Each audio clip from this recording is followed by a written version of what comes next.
para sa mas mapabaskog na kaaraman sa filmmaking. Lampas 30 individual ang pigpaisararom sa Pelikulab 2.0 Filmmaking Workshop.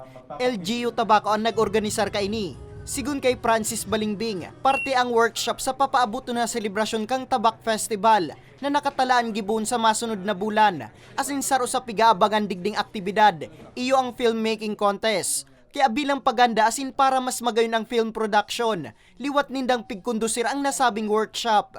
Narapito kadakula ang komunidad kan mga filmmakers.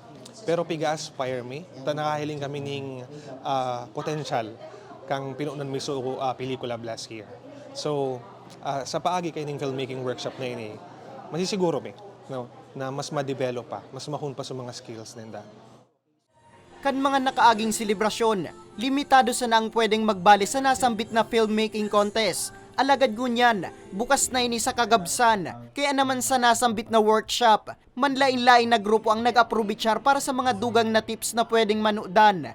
An 20 anyos sa si Maria Divine Opolinto kan Tabaco National High School. Ugma sa mga bagong kaaraman, share to dang magagamit niya ang maniba-ibang shooting as in editing techniques na ipigtukdo sa inda.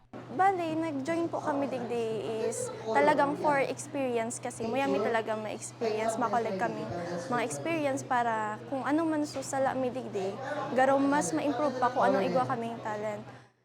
Ang grupong Ad Astra kang Bicol University, ang saro sa mga naimbitaran kang LGU na magiras kang sa indang kakayanan asin mga kaaraman dapit sa filmmaking.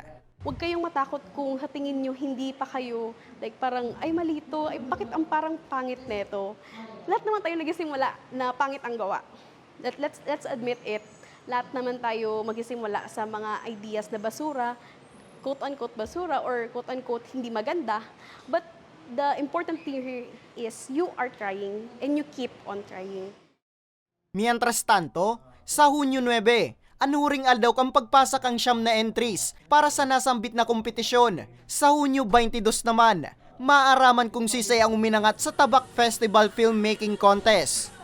Para sa mga baretang tatak Bicol, Nomer Corporal.